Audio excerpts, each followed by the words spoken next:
Gloire à Dieu, gloire à Dieu, gloire à Dieu, et Seigneur, Seigneur des Seigneurs, Nzambe malamu, toeli susu na pokwa na lelo, na kati na bandako na bino, na mabota na bino, pona ko parler o ezali, Yesu Masia. Na yambo poto banda culte na biso, tozalaka bomwembu mesano, to guma makapote, torobe pai na tata ete merci, na mokolo kitoko apesi biso, na journée malamu oyo akorde biso, na grâce particulière oyo apesi libota moko na moko, esika ezali yo, okangi miso na yo, tomandi koloba merci pai na tata, tobondeli. Éternel Dieu, oza Nzambe ya solo, Nzambe o tobetelaka tolo. Toya encore na liboso ya bana na yo koloba la part na yo Yesu. Tozana kondima ete mokona lelo oyo bongisi depuis l'éternité po te to salo ezali volonté na yo pe to respecter ba principe liloba na yo. Merci Yesu Masia, nyonso tokoloba na poko na lelo e porter un plus na kati libota moko na moko. Nyonso tokosola lelo ezala kaka ainsi dit l'Éternel. E nazali ko boma nzoto o eza kati na ngai. Nazali ko boma o ezali makanisi ba pense kati na bomo na ngai. Mais nazali ko implorer présence na yo ya molimo mo santo. Yenda za mosungi ya solo, yenda mosungi malamu. Ye alobaka malamu. Ye apesaka maloba ya solo o epesaka bomoi. Peto telemeli puissance nyonso ténébreuse oyo koya pote ko boto la liloba. Oyo e déverser liloba na ba négativité. To bengana ngo kele musika dans le nom de Jésus. Peto beleli mawa na yo na poko na lelo dans le nom puissant de notre Seigneur Jésus. Ndetorobi. Amen, amen, amen, amen, amen. Bobemo mesano ezali ngai ndeko na bino, leki na bino, yaya na bino, papa na bino, noko na bino, Bishop Rems aza life depuis King of God Ensemble oyo ezalaka na Manor House juste na sortie à station 2 à 3 minutes tokusanganaka esika wana. Yo oyo zona na biso na poko na lelo sokoza na esika oyo sanganaka te, tozali ko inviter yo par la foi tozokuta na kalate po te to célébrer lisusu kombo na Yesu Masia, po te to telemisa ngwende na ye, po te ye aza Nzambe ya solo, ye a changeaka te pe a partageaka trône na moto te. Comme toujours, avant de kota na prédication na biso, tomeka ko adorer Nzambe na nzembo mibale to misato. Poto préparer quand même un terrain ya mwana oyo azona na biso, libota moko ezona na biso, oyo aza na France, aza na Belgique, aza na Hollande, aza awa na biso na kati na Angleterre, aza na Kisasa en Afrique, partout. Partagez, partagez, partagez. O ezali moment ya malamu, le temps du Seigneur. Eza mokolo malamu o torobelaka par ya Nzambe. Na yebi ke na loba tangu nyonso nga na boyemba te. O na koyemba koyoka mongongo na ngai te. Yo yokaka maloba. Kolanda bata na ngai te. Na ko matatu comme na ko kitanga na moyembi te. Toyemba to adorer Nzambe po te yenda zo lokumu. Tango toyemba kezaka pona lokumu. Wane sike zali yo banda kozala préparer po te na moment toyoka liloba na Nzambe nazoka sire okopambwama.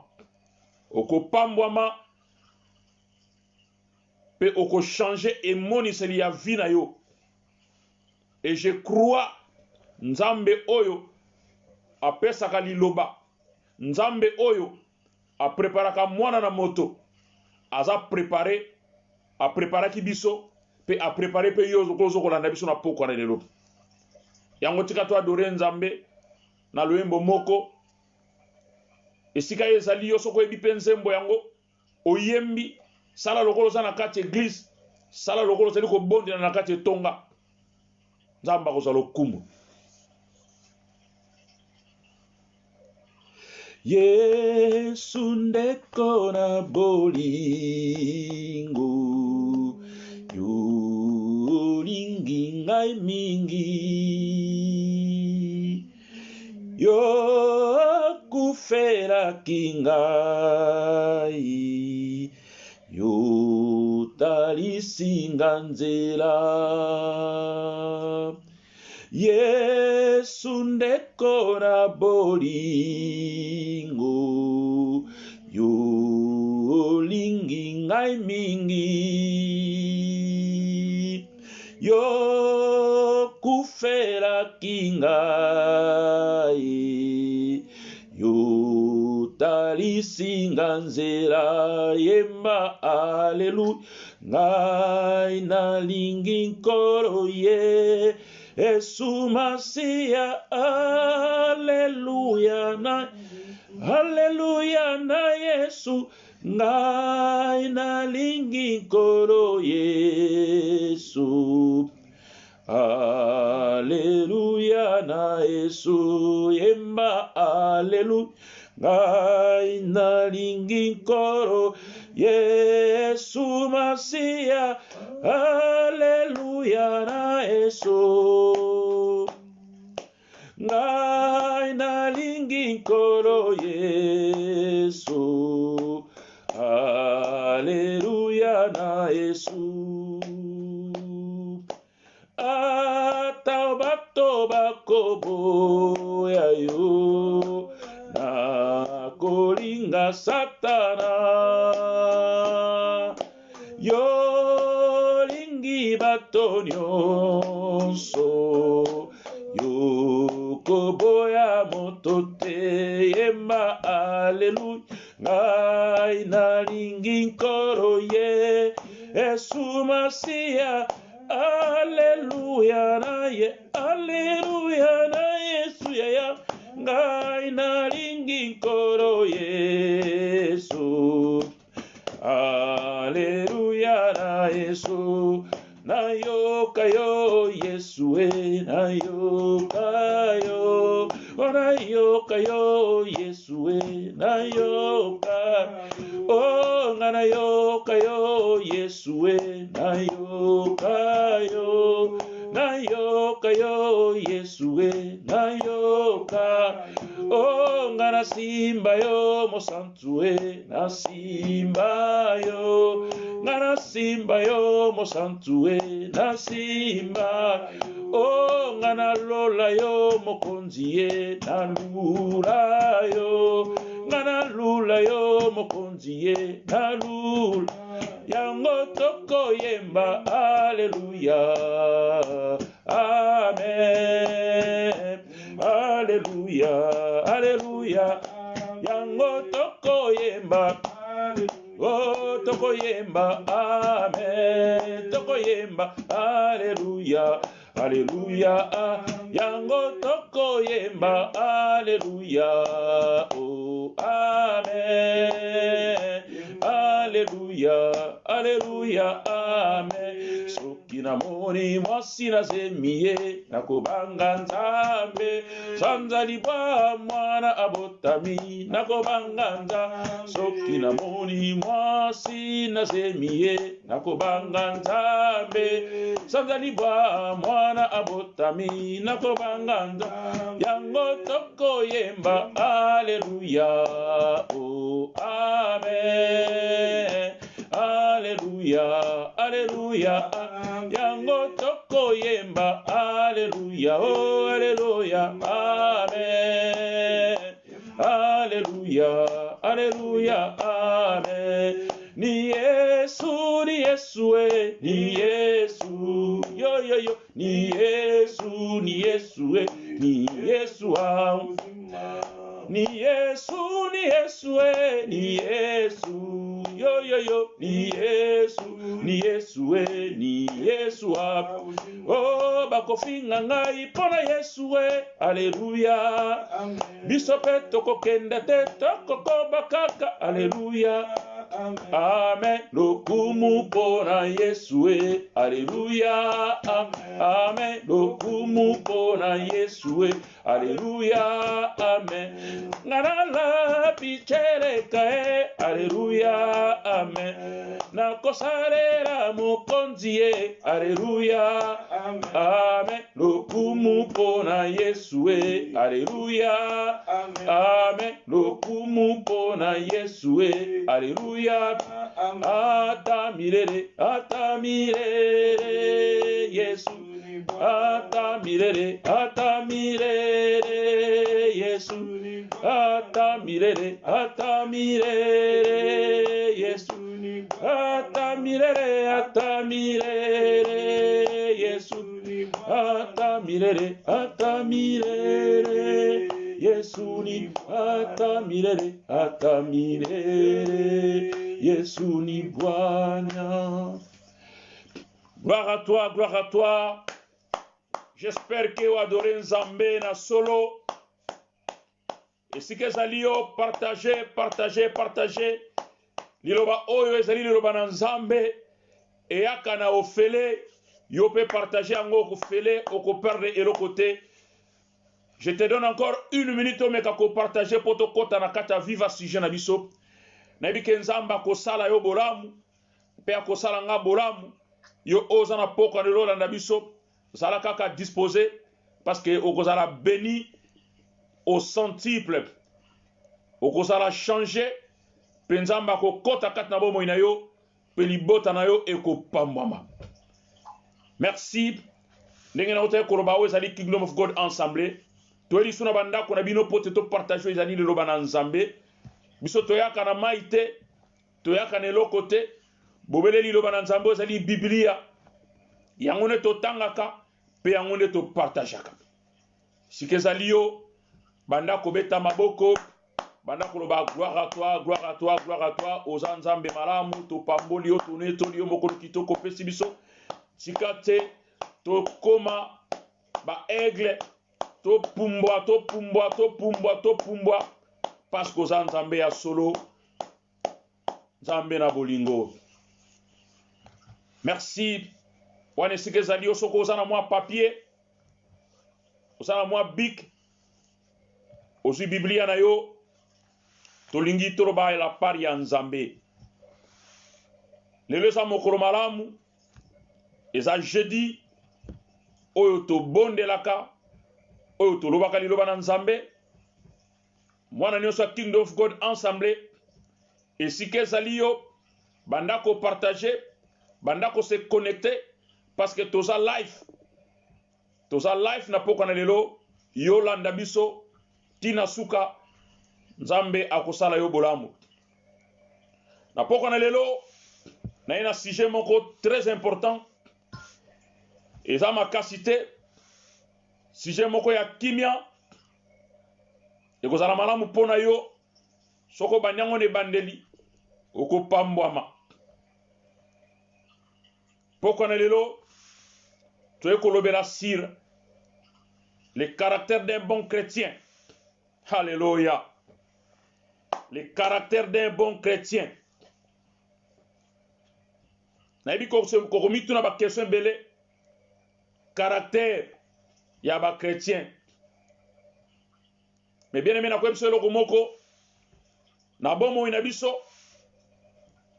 moto nyonso azaka na ba caractère na ye. Mwana nyonso azaka na caractère na ye. Okoki kobota bana na yo baza meme 7, meme 8, meme 10.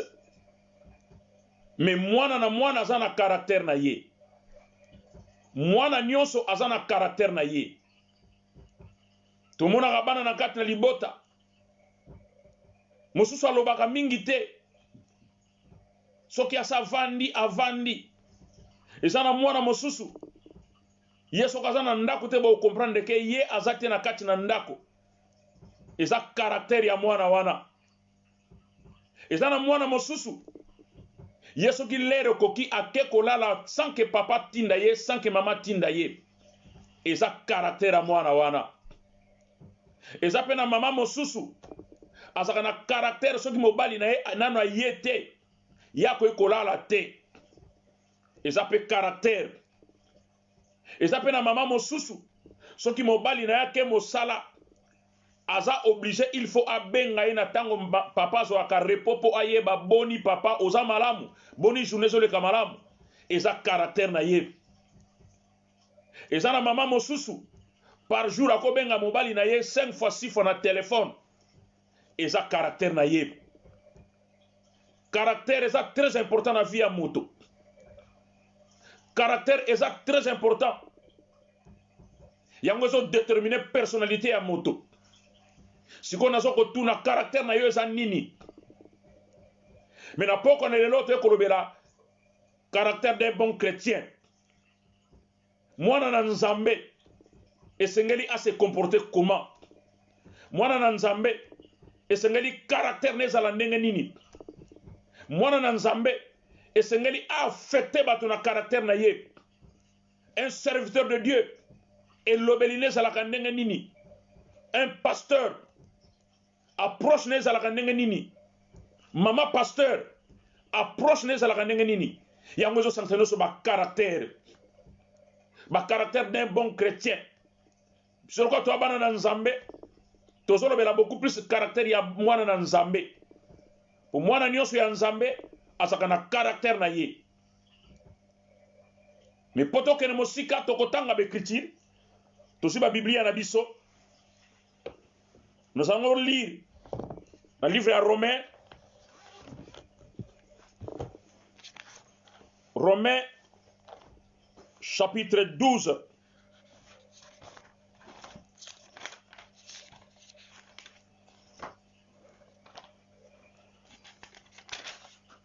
Romains chapitre 12. Yo oyo zali mondimi abere. Tokotanga na verset 14. Je lis au nom du Seigneur. Romains chapitre 12 verset 14. Bénissez ceux qui vous persécutent. Bénissez et ne maudissez pas. Amen. Token à Matthieu 21. Nous allons lire une fois et nous allons parler la part du Seigneur. Matthieu 21, token à verset 12. Oezali, verset clé na biso. Je lis au nom du Seigneur. Jésus entra dans le temple de Dieu. Il chassa tous ceux qui vendaient et qui achetaient dans le temple. Il renversa les tables de changeurs et le siège des vendeurs de pigeons. Et il leur dit, il est écrit, ma maison sera appelée une maison de prière. Mais vous vous en faites une caverne de voleurs. Deux aveugles et de boiteux s'approchèrent de lui dans le temple et il les guérit. Continuons, nous allons lire Jean chapitre 1er.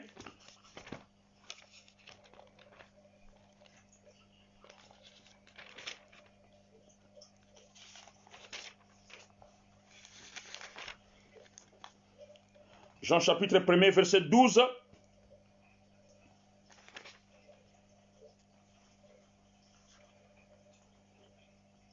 Je lis au nom du Seigneur. Mais à tous ceux qui l'ont reçu,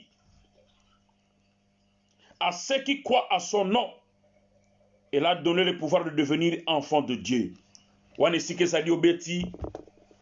Amen, amen, amen, amen. Gloire à Dieu, gloire au Seigneur. Nzambe azamalamu, Nzambe azanabomoy. Nous venons de lire les Écritures ici, dans Romains 13, 14, Matthieu 21 et Jean 1, 12. Nous allons maintenant parler la part de Dieu. Les qualités d'un bon chrétien. Si tu vas te poser beaucoup de questions de savoir quand est-ce que bakobenga yo chrétien et ba caractère ni oyo zo posséder étant que moi na nzambe. ngana bi mwana na nzamba za na ba qualité moko positif oyo ko affecter vie à moto même moto asambela kate tant azo ko approcher yo azo ko vivre yo azo sentir que j'ai affaire à un serviteur de Dieu, j'ai affaire à un mwana na nzambe, naza na affaire na moto ayebi nzambe ozo banga nzambe na kotala ba caractère na ye. Mais il y a 3 caractères. Nous avons caractère passif, et nous avons caractère agressif, et nous avons caractère assertif. Nous allons essayer un peu de parler sur passif, agressif et assertif. Se poser des questions, lorsque je faisais des recherches, je comprendre que na vie à moi na moto, azaka na ba caractère eza na kati na ye. Mwana nyonso, être humain nyonso, azaka na ba caractère moko oyo bombami kati na ye. Na tu citer 3 caractères. On a classifié caractère passif, caractère agressif et caractère assertif. Prenons d'abord caractère passif. Alléluia. Caractère passif est nini. Caractère passif est zali. Et ça la motomoko ye andima kaka. À défendre kate. Lorsqu'il y a un débat, il accepte tout. Même il y a des insultes, il accepte kaka. Même bazo salo bako ko sala, il accepte kaka. Akoki kondima eloko bandima kate andimi. Likolo ya influence ya groupe. Azalaka toujours calme si kazali. Akoka ko se défendre te. Na circonstance moko songolo, il ne peut jamais se défendre. Il est toujours là. Même bazo fingaye, bazo ko insulter ye. Azana caractère moko passif.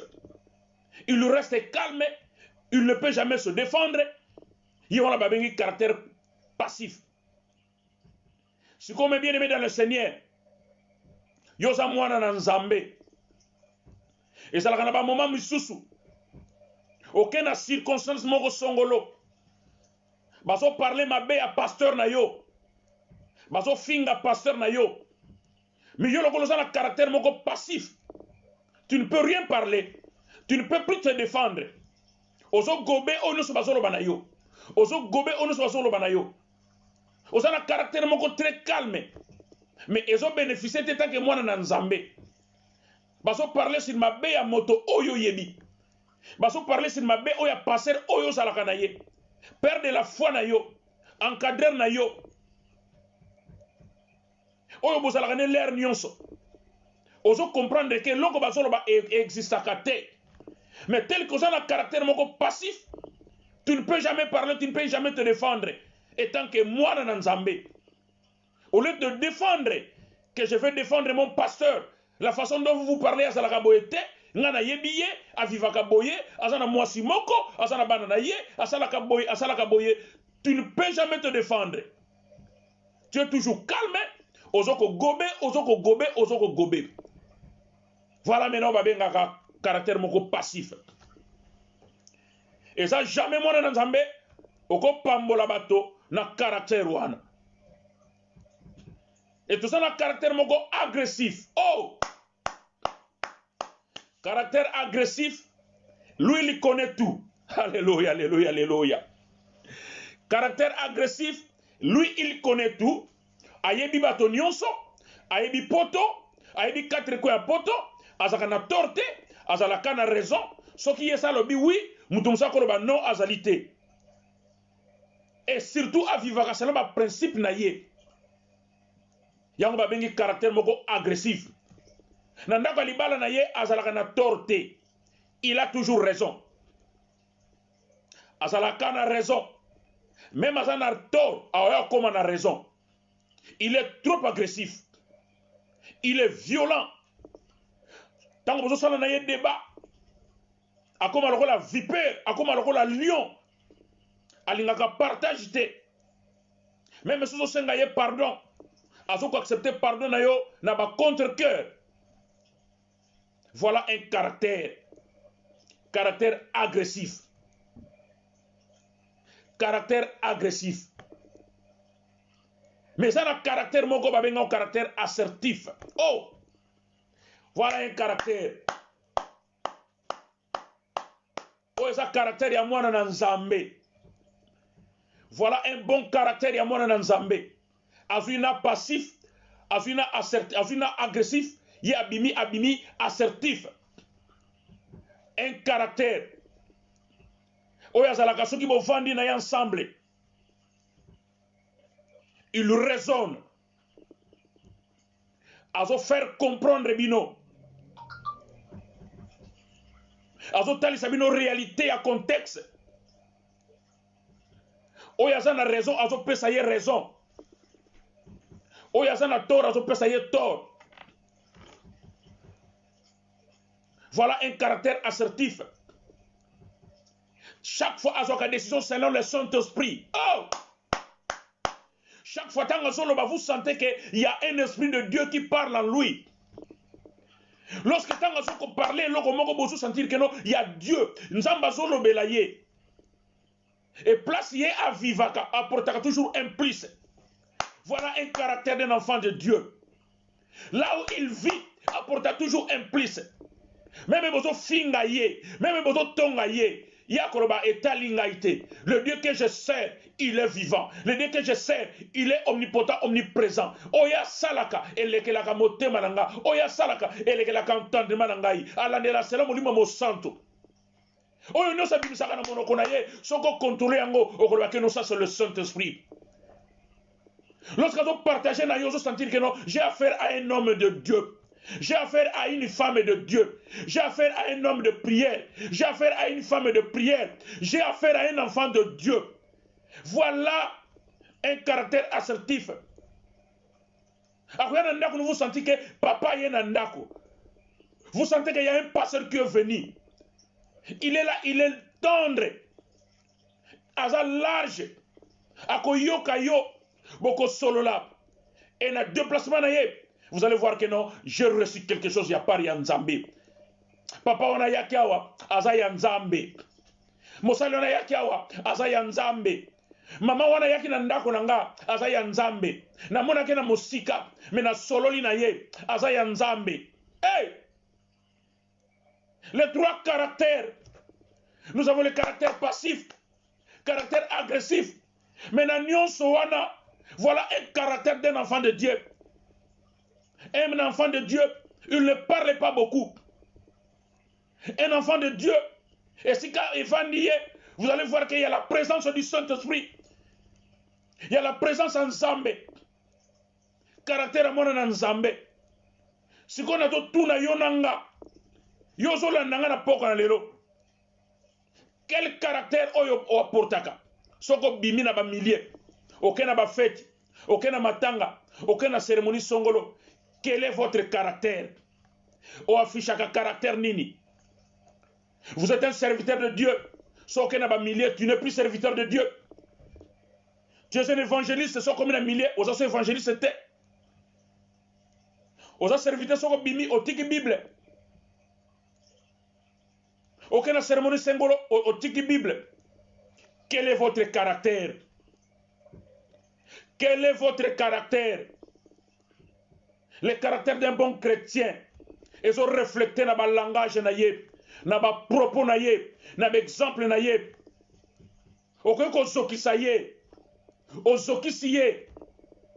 Un enfant de Dieu, un pasteur a possédé mon monument santo. Ou un caractère mon monument santo. Même aux Zokisiye, Agroban Nzambe yo yebiye koleka ngai. Nzambe sala e bolamu. Limbisa ye. Ou azoko sala zoe ba yangote. Pesanga su makasa kolinge koleka. Omonaka te otonga passer moko songolo. Ofinga passer moko tongolo. Ofinga maman moko songolo. Ah mais maman on a qui le la lingako kaka. Tu ne te poses pas la question. Alingako kaka. Ofinga ye. Et puis soko bokutani boy oyebake ayebi ko finga ye. Mais alingako ka tilelo. Apporta ko ka l'acteur na ye. Parce qu'il a le caractère de Christ. Azana caractère qui bon nzambe kati na vie na ye. Atambolaka na kobanga nzambe. Atambolaka na ko vivre ba principe ya nzambe. Siko yo caractère nini ozalaka na yango. Vini ni yo pasaka. Soki bofani na bandeko, o reflectaka nini? Quel caractère? L'environnement libala na yo. Caractère ne zanini. Soko solobi non. Mutakolo basu oui azate. Hey! Nazoko apporter une bonne nouvelle. Voilà une bonne nouvelle. Et il y a un endroit qu'on a pas qu'on a l'élo. Partagez, partagez, partagez, partagez. Kozapete, mais bien aimé dans le Seigneur. Kozapete, tu seras béni pour qu'on ait l'élo. À la fin de cet enseignement, na souka prédication oyo, vous allez comprendre. Ozana kanini. Caractère oyo possédaka. Est-ce passif, assertif ou bien agressif? Mais bien aimé dans le Seigneur, voilà la bonne nouvelle. Voilà la bonne nouvelle du royaume. Oh, yena kata li bota na yo. E yena poko na l'Europe. Pote yo o pambwama. Tango yaga na kata église wako sambela. O yaga na caractère mona malamu. Et tout le monde a dit que yaza maman malamu. Tout le monde a dit que yaza papa malamu. Ozi caractère na yo memi. Mais en soi, ozana ba caractère mo oyo bombaka. Ozana ba caractère mo oyo bombaka. Et c'est que moi je sais, et là on a fait un marteau paï na yebi, on a yebi nzambe oya salaka salaka pambate, nzambe oya pesa ba révélation, après ça on a ba provision, on a yebi, nzambe oya sale la biso, nzambe oya sale la bana kingdom, il est vivant, il est omnipotent, a changé kate, azan nzamba bitindate, azan nzamba bitindate, asala kate parce que yo lobby, mais asala ka boyena ngonga na ye. Caractère ni yo possédaka. Quel est votre caractère? Il y a vie chrétienne na yo. Caractère nini oyo possédaka. Oyo sengeli lelo barbaro bakeno ah mama oyo aza mama ya solo. Pona nini kaka soko kei place soko longwe batrel ko tonga yo. Eh! Soko kei sika soko komi kaka yo mtolobaka. Quel est votre caractère? Soko nini sika kaka yo bimsaka mongongo. Bayoka kaka yo. Quel est votre caractère? Na sepeli na caractère assertif oyo. Hey!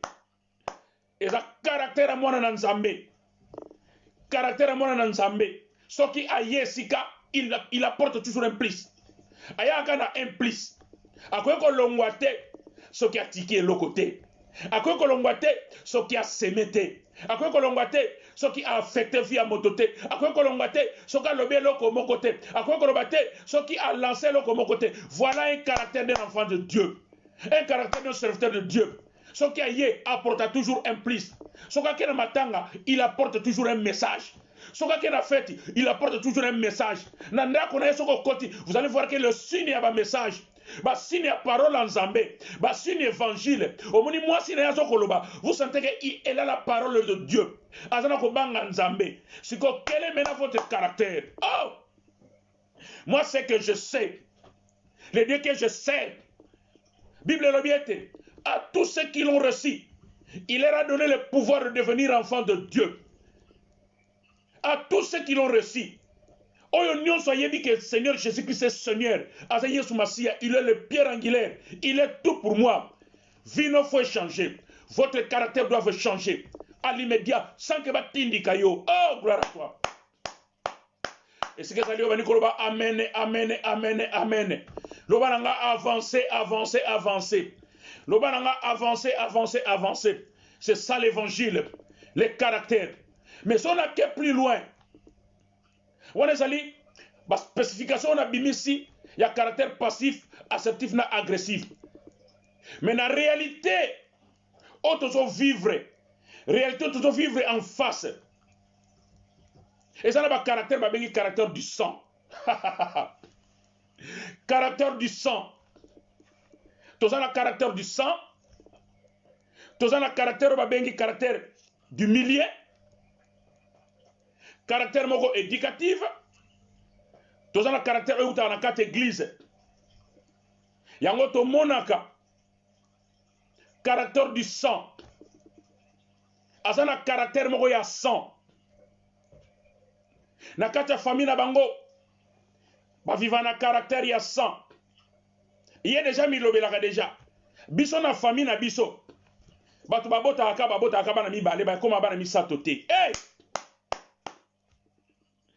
Caractère ya makila. Caractère ya sang. Ndenga lobaka. Alanda caractère a papa na ye. Papa ne mtazalaka ndenge wana. Papa ne azalaki soka lobi non. Et donc changer sur exacté. Caractère du sang. Na famille na bango. Moi na kokisaka 30 ans zate. Avant comme on a 30 ans, si ba lié yo. A vivaka déjà na kobanga caractère wana. Ti azo tambola ebi que non. Wana kuna zo kokisa 30 ans caractère akokufa. Caractère du sang oyo efanda na kati ya libota. Babota akaba morne. Babota akaba morne. Mais je t'apporte maintenant une bonne nouvelle la poko na lelo. Bible le biete. À tous ceux qui l'ont reçu, il leur a donné le pouvoir de devenir enfants de Dieu. Yo ozanaba. Ozofana na caractère ya sang ya famille na yo. Je t'apporte maintenant une bonne nouvelle na poko na lelo. Kobana na poko na lelo, changer moni selina yo. Kobana na poko na lelo, changer vision na yo. Loba ete, j'ai déjà reçu Seigneur Jésus-Christ. Makila Yesu Masia, ezo tamula kati na bomo inangai. Makila Yesu Masia, eza kati na ngai. E koma tremplin na ngai. Loba makila Yesu Masia, eza vi na ngai. Na tambola na Yesu Masia. Avant au kota na ngai, kutana na Yesu Masia. Voilà maintenant l'évangile. Longola esprit à sang. Oh, yoko shanda. Je t'apporte maintenant une bonne nouvelle. Nazo besoin de konanga bana ko revendiquer. Bana ko revendiquer ba droit na yo. Bana ko bete na simama na Yesu Masia. Na simama na Yesu Masia. Yesu ndaza mopanga nanga. Yesu ndaza nzela na ngai. Yesu aza bomoi. Yesu aza likunzi. Yesu aza nyonso pona ngai. Yesu aza mobateli. Yesu aza lisungi. Yesu aza bomoi. Yesu aza nyonso la vie ou la vérité. Ezaka Yesu. Le sang, le sang, le sang. Dans l'ancienne alliance, et ce n'est qu'au bon mantaba, au bon mangombe, au sobo makila. Mais Jésus-Christ sur la croix, à sa versa qui makila, c'est pas encore le temps à comme mélangan ngombe, à comme mélangan taba. Aux alakan élevage, aux alakan élevage, j'étais. Au bana comme bangombe mbalaboni. Ngai moko na mitiki, na mitumi mbeka. Le sang c'est moi. La confiance na yo. Naza la confiance na yo Yesu. Naza la confiance en mo konzi. Naza la confiance en mo kele likolo pe na se. Mokolo moko te kolembolo bana kiti na ngai yawa. Eza na mokolo moko te. Le caractère. Eza na caractère mosusu. Hey! Caractère à milliers. Alléluia. Caractère ya milliers. Milliers qui influencé yo. Okoli na famille moko bien éduquée. Okoli na libota moko bien éduquée. À cause ya milliers. À cause ya environnement. Et bungisi onzela. Et bungisi onzela. Yoka balangage na yo. Nga sokote libaya. Nga pena tiolo libaya. Nga naza mwana matete. Nga soko lobi na ko bunda. Soko lobi na ko bwaka Bible. Milie oyo kolela za yangote. Milie oyo oke kokolokota makamwane komi milie mosusu. Voilà le caractère. Aussi caractère passif. Aussi caractère agressif. Ochango kat na bomo inayo. Et bani ko déranger na caractère à 100. Et bani ko déranger na caractère à milliers. Et bani ko déranger na caractère éducatif.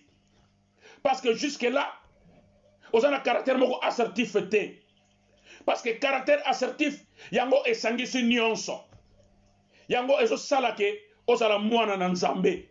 Yango ezo salake lobi olobake à tous ceux qui l'ont reçu. Il leur a donné le pouvoir. Et ça slogan te, mes bien-aimés dans le Seigneur. Et ça slogan te. Et ça slogan te. Que à tous ceux qui l'ont reçu, il leur a donné le pouvoir de devenir enfants de Dieu. Avant de prononcer le qu'on a foyé ba yosa nani. Oh! Il faut yeba yosa nani. Ce n'est pas porté à tout le monde qui a prononcé phrase wana. Faut yeba yoza nani. Parce que tango yambi Yesu Masia, lokola mo kondife mo big sina yo. Yenda komi liboso, yo komi na sima. Yaza liboso na yo lokola mo kengeli. Na sima lokola mo bateli. Oko bange l'autre côté, oko kime l'autre côté, et yana butu, et yana moy, oko bange l'autre côté, parce que il est là, les pierres angulaires les aïe, servant moteur à vie na aïe, parce que to tambolisa, bon moina yo, nanzela molimo mo santu. To tanga kia on a Bible, Jésus-Christ a kenegi na temple, hey, aye na temple, aye ko kuta temple comme Bible place à koteka, place à kosala ba aventure. À chasser qui tout le monde. À chasser qui tout le monde. Et cela ne signifie pas qu'il y a un caractère agressif. Ça, c'est la maison de Dieu. La maison de Dieu. Nous voulons faire la part des choses. Si vous avez raison en tant qu'enfant de Dieu, mon isa raison n'est pas tant que moi en Zambé. Qu'on vivre dans l'hypocrisie. Tant qu'on vivre dans l'hypocrisie, moi en Zambé, moi bénéficie pas dans l'exacté. Et Jésus-Christ, étant que Seigneur, yemo keleli kolope na sep, mais a bengani batu na kat na temple. Azu fimbo a bengani batu na kat na temple. Parce que ça c'est la maison de Dieu. Mais toi étant qu'enfant de Dieu, vous avez senti que bazo baby c'est là qu'on a nzambe, yo zu bouche bé, au comme un caractère moko passif. Au comme un caractère passif au ko lobate. Au ko défendre te. Au to défendre ba droit ya royaume te. Badroit ya royaume ko défendre ngote sans oublier que ça moi en Nzambe yango na zo na poko na lelo banda ko ba moi j'ai déjà reçu Seigneur Jésus comme sauveur na bomo inangai na ko bangelo côté et na butu et na moy na ko bangelo côté et ali boso et na sima na ko bangelo côté oh parce que yaza pilier na ngai yaza mopanga na ngai yaza bundele na ngai yaza nzela na ngai yaza lobiko na ngai yaza nyoso po na ngai na ko bangelo côté so que sengena lo ba non na ko ba non so que sengena lo ba oui na ko ba oui et loko ko kenanga pa ezalité na zo wele la royaume Finanga ezali vie ya royaume. Ba disciple ya Yesu bazalaki kotambola. Na kotambola. Hey! Les caractères du milieu, ils ont joué rôle. Alinga wanga babite. Toyebi yo. Parce que yo lo baka lokola ye. Hey! Yo lo baka lokola ye, oza lokola ye, siko yo me bien dans le Seigneur, yo za lokola nani, yo lo baka lokola nani, olandaka nani, vineza ya nani, oh gloire à toi, merci Seigneur Jésus, merci très Saint-Esprit, merci. Siko yo na vina yo, o mekolaka nani, yo landaka nani, parce que ba disciple, parce qu'il a caractère à Jésus-Christ de Nazareth. Parce que ne lobeli moko soko fani na moto moko tango molai soko na caractère malam okozo caractère malam siko yo ba caractère noso oyozwa. À la fin de cet enseignement na suka prédication oyo vous allez comprendre osana place nini ba caractère nini yo mema yango to mona na katna libala moi sinon bala babani comme longi moko bala bakoma ko ba bokokani bobani ko kokana. Ce sont les caractères. Baso vivre sika moko babandi ko kokana mais mana ba kokana na ndenge ya malamu ba disciple Jésus balingi ba wanga na babi teto yebi bino surtout yo to yebi yo ozolo ba lokola ye yo vraiment yo sala kana ye yo sala kana papa le lo baka ndenge nini ozala kana beche dudu lo baka ndenge nini ozala kana papa blessa lo baka ndenge nini ozala kana mama Cornelia lo baka ndenge nini ozakana mama Natasha lo baka ndenge nini ozakana ba mama Kingdom lo baka ndenge nini comment est-ce qu'elle raisonne ba pasaka ndenge nini ozakana mama Irena lo baka ndenge nini caractère ni na afishaka soka ina ndako na yo apportaka nini voilà les caractères des bons chrétiens okoko wanga na ngote. Je connais un serviteur de Dieu, c'est un ami à moi de longue date naeba qui est serviteur te lorsqu'il a commis serviteur langage n'est changé. Et comme le langage changé, papa, nzamba lingio, nzamba za malamu, a comme un langage moko lent. Et l'obeline ne salobaka et l'ongwe et kiti. C'est ça l'hypocrisie. C'est pas ça caractère Tozoloba. Tozoloba le caractère d'un bon chrétien. Un enfant de Dieu. Ce qui a continué dans Konayo. Tout est bousculé. Tout est bousculé. Vous allez sentir qu'il y a la présence d'un serviteur de Dieu. Vous allez sentir qu'il y a la présence de moi en ensemble. Il y a un pasteur de l'église. Il y a un pasteur qui a déversé prière pour moi. Il y a un pasteur qui a déversé les bonnes pour maman Songolo. Il y a un maman qui a déversé la sambela pour nanga. Na lingaka sambela pour nanga. Parce que tout a le caractère.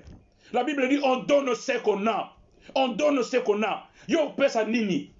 Yo zo bonde la pona mwana nangai oko pesa ye nini. Yo zo baptiser mwana nanga na mai oko pesa ye nini. Ce sont les caractères. Ba caractère yango zo ko influencer vie à moto. Ofana na moto na tamingi. Azana caractère ya mabe. Azana caractère ya mabe ako influencer yo. Nanda kono oyoka musique mokilité. Mais le gars ofani ne tamingi ale musique mokilité comme ko ya malembe. Tina ça la fête. Allez, bah, vous mettez musique, yo poso ningisa lokolo. Parce que c'est côté là qui est déjà. Parce que moto yo fanda kanaye, caractère na ye, et zande yangwana, a affecté vie na yo. Et maintenant, toi, étant qu'enfant de Dieu, un serviteur de Dieu, un pasteur, un bishop, un révérend, un diacre, un ancien, un évangéliste, un docteur, vino et sawapi. Quel est votre caractère? Pourquoi ce que quelqu'un estika ce que longue et yindi? Hey! Pourquoi ce que quelqu'un estika ce que longue et yindi? Pourquoi na monoko na maloba malamu ebimakate? Na monoko na maloba kaka mbeli. C'est ça votre caractère. Tu n'as pas Jésus-Christ en toi. Hey! Mais bien maintenant sur la porte et le message d'aujourd'hui est ça juste pour revendiquer yo. On se localiser quel est votre caractère. Ozalaka nani, o vivaka nani, quel est ton pasteur? Maintenant ezanani, nana encadre kayo, nana zalaka na yo, parce que beaucoup mal langage moko. Jésus-Christ a affecté ma discipline naye. Ba discipline ba comment langage moko. Même ba bomba biken ba lo baka ndenge moko. Ba parla ka ndenge moko. Siko yo lo baka ndenge nini. Yo nanga to sola ka ndenge nini. Eloko nini yo o aminaka. So ke na foyer moko songolo soko longue foyer baby. Quel est votre caractère? Tu es un serviteur de Dieu. Ok, bon, ça libère mon songolo soko bimi, libère les koufi. Hey! Mais bien aimé dans le Seigneur, arrangez votre caractère. Zongera. Zonge pa ya mento na yo encadré yo. Zonge pa ya papa na yo encadré yo. Zonge pa ya papa a personne maloba encadré yo. Atali sa yo ke le bon caractère et ça la ka boye. Wane sike sa lobi amen. Gloire à toi. Aux Nzambe malam, aux Nzambe ya solo. Et ça na caractère msusu. Caractère y église. Hey! Et ça na ba parents ebele. Et ça na ba maman ebele, basi ebele, ba papa ebele. Papa msusu atiki mwasi na ye aya na etonga. Albingana ensemble la tête parce que ba passer ba comment ba ventilier. Lorsqu'on parle de vrai, il y a aussi des faux. Lorsqu'on parle de faux, il y a aussi des vrais. Mais même dans yo oyo kene na l'église songolo, bondela nzambe nzamba la kisayo. Bondela nzambe nzamba tali sayo église ni yo sengelo kende. Boye banano encadrer l'église wana fine eza ndenge nini. Boye banano leader l'église wana fine eza ndenge nini. Azana basi boni, azana bandako boni, avivaka ndenge nini. Kokende ka pona kokende te, kokende ka pona kombo te, kokende ka pona renommé te parce que ya sala kombo. Yeba ye, partout kende ke ba yeba ye, mais lukande oyeba vina yeza ndenge nini. Hey! Voilà encore une bonne chose. Oyeba vina yeza ndenge nini. Parce que dans une église, mon numéro ça la mabe et ça la problème. Mais lorsque le pasteur de l'église a ça la mabe, l'église est comme une désordre. L'église est comme un désordre. Si ko yo ebi sangai. Caractère d'église. Et ça na ba parents ebele, ba papa ebele, arbi ba aventure l'équipe tellement ebele, makambele kebele tout na l'église. Ngana okenete me yo kende. Mais moi si tango so na kate tonga. Tango zo kota na kate tonga. Lokola etonga ça na caractère spirituel. Baza na caractère ki bonzambe. Baza caractère ba chrétien et quoi affecter vie na yo. Tango zo ko affecter vie na yo, tango zo ngana ndako. Mobali na zo mona ke ya un changement total. Moi na zomona ke non non non non non non. Maman na yebela ke boete. Banda bani ko kene l'église à tata wana. Banda bani ko kene l'église à papa wana. Vie na ye changé. Caractère na ye changé. Voilà le caractère de l'église. Voilà le service d'une église yangoyo. Voilà comment l'église tengele tambola. Okolonga na ndako na ote okene église songolo. Ko bima na ndako wana, ko man église wana ndako na yo e baby. Hey! Lelo bandimi. Bakoma ko adorer ba pasteur. Ayebi ata vie à pasteur te. Ayebi pasteur vie à salakate. Akendaka parce que kuna bazala ke belé. Akenda parce que kuna bazala ba 80 ba 100 ba 200. Akende kuna ba ke no vendre ensemble. Amona ka batu oyo ya lukaka. Mais bien aimé, yango te. Olingo ke l'église songolo. Yeba ba caractère ya kat église wana, caractère ba serviteur bazakuna, caractère ba maman bazakuna, bizaleli na bango, ba comportement na bango. Yango ekotinda okende po e affecté na yo. E affecté vi na yo. Caractère d'une église et quoi affecter vie na yo. Caractère d'une église et quoi affecter mobali na yo. Caractère d'une église et quoi affecter vie à bana na yo. Même bana bazana ndako babi ke photo ke l'église. Bana ba koma na nzala ya église, na nzala liloba, na nzala église non, les lo photo ke l'église. Papa tout que l'église pour na nini. To songa na ba église, to songa église, banda ba kanga église, to lo ke église to kene to ko fana na ndako te. Bana ba koma affecté à cause ya caractère. Parce que si kabana ba kendeke baza affecté na caractère et caractère baza affecté et sont affecté kobana na leader hey ko uta na leader yango me bien aimé dans le Seigneur voilà une bonne chose nous sommes na poka na lelo yo kende l'église bi kendela so ba bengi soka ko kei ba bengi soka ko kei oyeba kate nana zo kamba église wana nana zo tamu église wana ofina ye oyebite yo poke kaka tellement yo ka mongonga nzambete un enfant de Dieu oh zana caractère moko assertif eloko nyonso yo kosala fo nzamba alobela yo eloko nyonso kosala fo nzamba alobela yo eloko nyonso yo kosala fo toucher nzambe eloko nyonso yo kosala fo belela Yesu eloko nyonso yo kosala fo fungola miso na mona Yesu lolenge moko Bartima alobi keno non naza na posa Bartima crié Jésus-Christ hey! Siko yo ganga kanani po o affecter vie abato et sengelo eba ko toucher hey! Po o caractère nous a changé et sengelo ganga po caractère nous a affecté et sengelo o mona hey! Zachalo ba que non non non non non non non trop c'est trop, trop c'est trop. Moi je vais voir. Je vais seulement voir. En voyant Jésus, je verrai tout. Et je vais monter maintenant dans les sycomores. Dans les sycomores, ce qui m'a dit dans les sycomores, c'est là où je verrai Jésus. Ce qui m'a dit Jésus, et certainement mon aïe, vinangé qu'on changer. Hey! Voilà un caractère d'un enfant de Dieu. Il a toujours tendance de voir quoi de bonnes choses, de voir quoi le serviteur de Dieu, de voir qui, de voir Jésus de Nazareth. Oh, voilà une bonne nouvelle. Ça le voilà Bartimée. Il faut crier. Comme Koufana silence était. Les caractères d'un enfant de Dieu doivent crier, doivent toucher, doivent voir. Toucher. C'est là où vous allez voir la gloire de Dieu. Femme au porte de sabi que non, je suis abattu. Partout à l'inganga le soute. Na kende kuna ba benganinga, na kende boy, na salababi non. Je vais prendre une décision.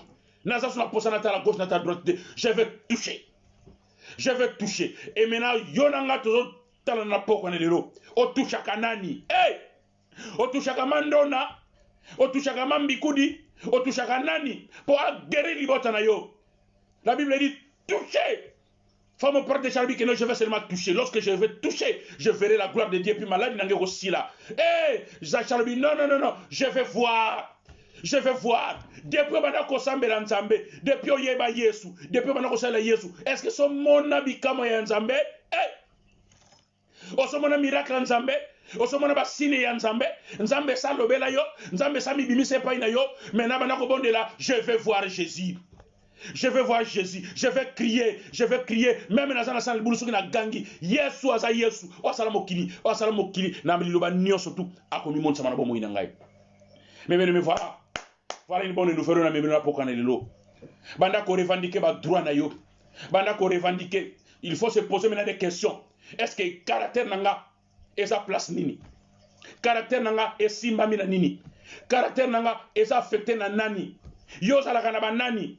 Yo fandaka na banani? Mobali no aza nani? Mwasi no aza nani? Bana no basa banani? Famille mobali no basa banani? Famille mwasi no basa banani? Caractère na yo et kimisa ba famille mobali na yo. Hey! Voilà ma caractère na yo. Tu es un serviteur de Dieu, tu es une servante en Zambé, mais caractère na yo et kimi saba bokino na kachanda ko na yo parce que tu parles mal. Olo baka nyoso ko bimi bimi. Pana olo baka kenga soki na lobby, nga soki na lobby, nga ite, nga basaka na ite, nga ba finga nga ite, nga batela nga libayate, nga soko lobby, nga pena ko loba ezalosa nani. Moi je m'en fous. Oh! Voilà une bonne nouvelle. Banda ko se localiser sikoyo. Caractère na yo esa bisikani. Ofandi ne sika nini nana zalaka encadreur na yo nana zalaka mentor na yo nana zalaka père de la foi na yo est-ce que otala caractère na yo na père de la foi na yo est-ce que tambolaka ndenge moko père de la foi na yo azana kimia yo ozabi loba loba père de la foi na yo ila avandaka na makomi yo ovandaka na makomi te mentor na yo avandaka na makomi yo oza na makomi te Mento na yo azana mwasi moko yo zana base belé. Mento na yo encadraka bana na ye yo encadraka bana te. Vine za wapi. Caractère na yo fandisi yango esika nini mais bien le Seigneur. Nazo ka mener une bonne nouvelle. O revendiquer ba droit na yo. Ba disciple Jésus ba bomba maki me suka nango bazaki dévoiler à cause ya caractère. Caractère est influencé milliers. Entambala moko balobi ke non balobaka lokola ye balobaka lokola ye balobaka lokola tata wana atambolaka lokola tata wana sikoyo tambolaka lokola nani yo lobaka lokola munguta musika mokili yo soko zo loba bazoka za tata wana ubika loba lokola tata wana ma ndenge moko na tata wana à tous ceux qui l'ont reçu il leur a donné le pouvoir de devenir enfant de Dieu. Oyo nyosa ndime lié. Oyo nyosa ndime lié. Avant un affermissement, avant un enseignement, avant un encadrement. À cause ça a changé. Et si qu'à Vandi, vous allez sentir que j'ai affaire à un serviteur de Dieu. Et si qu'à Simbi Bible, vous sentez que non. Papa, oh, le bandi kolobani lo bananzambe, non. Nayebiye, il parle que des bonnes choses. C'est un homme de Dieu, on a banga kamingi. Azamoto nanzambe, on a respecté kamingi. So ka Simbi Bible, akeneka na makomi. So que ça na makomite, abimakate, akozong, kaka bobe na makomi. Le caractère. Les caractères. Un serviteur de Dieu, so ka termine à chair. So ka Simbi Bible, que nous allons être bénis aujourd'hui. À cause de son caractère. Un serviteur de Dieu soit côté nanda kono bolé que non. Tosi kimia parce qu'il y a un homme de Dieu ça ouin ou à côté na sika à comporter toujours implice. Un enfant de Dieu. Un enfant de Dieu a un caractère chrétien soit à côté nanda kono vous allez sentir que il va mener quelque chose. Et l'ilobanaye elle est inaperçue. Lorsqu'il parle ou bien lorsqu'elle parle, elle parle avec conviction et puis quoi vous a accompli. Yango sike ça lui que amen on obéit sur ma beaucoup.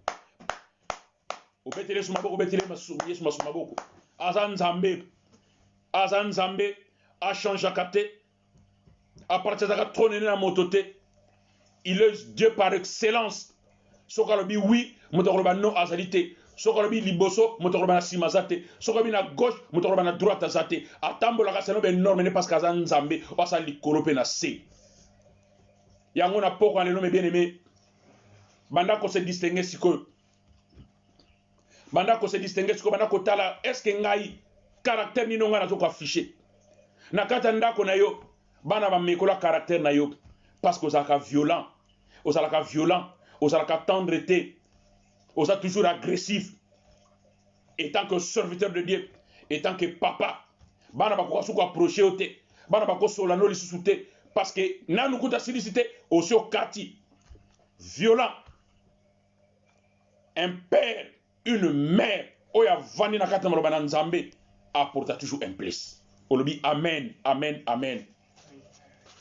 apporta toujours un plus maloba na ele kaka inapercité ce qui a annoncé quelque chose et soit que sika ce qui a kena libota songolo apporta toujours un plus et il y aura des remèdes et zongaka mama wana non non non non non non non papa wana non non non non non nano namona nanga papa wana te na namona mama modèle wana te na namona papa modèle wana te papa wana yaki na ndako na ngai na se retrouver mama wana yaki na ndako na ngai na comprendre nzamba sambelaka asa nzambe na bomoi sikoyo nzambo sambelaka quand est-ce que bakoloba nzambo sambelaka asa nzambe na bomoi parce que vous avez mauvais caractère. Vous connaissez la parole. Osama Yele, français à Molaï, anglais à Molaï, connaissance et sali, ba diplôme est belé, mais tellement vous avez un caractère mabé, ba comment vous déclasser. Ce n'est pas ça qui fait que vous avez un caractère mo chrétien. Mais il faut que vous ayez un principe qui bon sambe et puis que vous ayez servir nani. Et puis surtout que vous avez nous sommes les fils. Nous sommes les fils du royaume.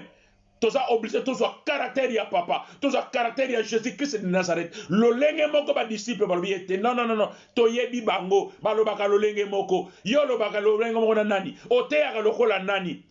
Tango ba na matea no, ote ya lokola nani. Tango la na ba principe na yo, o la na nani. On donne nos ce qu'on a. Yango bien aimé dans le Seigneur. Message à l'élo. Et apporter et apporter un plus à la vie na yo. Au comprendre quand est-ce que vous avez déjà reçu Seigneur comme Jésus-Christ nabo moinayo. Tant on dit nous qui Yesu Masia nabo moinayo. Depuis quelle année? Si koto comme na mbula boni depuis yeba nzambe wana. Depuis sali la nzambe wana. Banda ko placer ba caractère na osiko. Et tant on a zolo ba boyozo yeba caractère na yo evande sikanini. Caractère na yo evande sikanini. Yango to ko banda ko sambela ayebi ba passer nyonso. So, passer kingani ya yebie, ndako kingani ya yebie, mais caractère et ce quoi affecté via batoté en tant que serviteur de Dieu. Voilà mes bien-aimés dans le Seigneur. Osala ki message à poko na lelo. Yo oyo yo ki yango kotika ngo pona yo mo côté partager. Pesa nde kwa yoka partager yango na Facebook partout na Instagram partout na WhatsApp pesa nde kwa yoka lelo bana nzambe et yaka yo fele. Yo oyo bénéficier yango, tika pe moninga bénéficier yango, yo oyo comprendre le caractère d'un bon chrétien, tika pe de quoi comprendre le caractère d'un bon chrétien, oto ko passif, assertif na agressif, o comprendre ko distinguer yango, o ko se placer sikanini. Lorsqu'on parle de mal à pasteur na yo, yo ko lobelo nini, ozana ba a tout nyo surtout. Vous avez la connaissance, vous avez l'évangile, mais on parle le mal, il y a pasteur na yo, o yebi ko bazoro beza yango te, mais au vandinière, au vandipip ozo banga évangile na yo aucun salon sur bible no tiena kata lipeka aucun salon sur bible no bombi on dit ba kota serviteur de Dieu mais à l'église voilà un évangéliste à l'église voilà un pasteur mais nanzela ba bi oka ke frère mo kingandi frère mo ba yembaka mais l'église oyebani voilà maintenant un bon message na poko na lelo ko zapete mes bien-aimés ezala inapercité nabike nzambe soka lobi alobaka na tina yesu soka lobi ayebaka pourquoi lobi soki alobi ayebaka pourquoi lobi to komi na mauvais temps bana na nzambe babungi nzela bana bazongi sima babandi kozwa caractère abata mokili caractère bana na nzambe bungi bakomi na caractère abata mokili ena okenda nga église te confinement c'est sili to loka pe to fana na to fana biso kaka mambo église eza souté. La Bible dit ils étaient ensemble en train de communier, en train de partager la parole de Dieu. Ils étaient ensemble. Mais bien aimé, Luka Nzambe na solo, Luka Église ya solo, vana na bato bazana ba caractère moko positif, po ba affecter vie na yo, po Nzambe na lola azo sengo, Nzambe na lola akota na libota na yo. Esika porte zalaki e kangama. Esika bozui zalaki te ozo bozui. Esika maladie zalaki te maladie kima.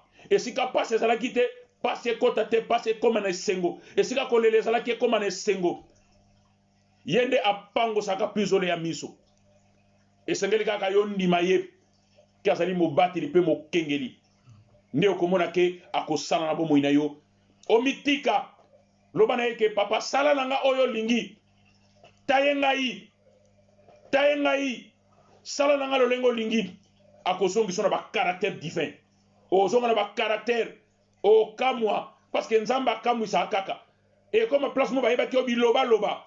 So ba mono place zo loba soute. Parce que vous avez déjà le caractère, ou comme le caractère ya Yesu. Yesu zaki mota ba parabole. So ka beti parabole. Et si ka bozole bozole ba me parabole ko loba nini. Comment muta ba caractère.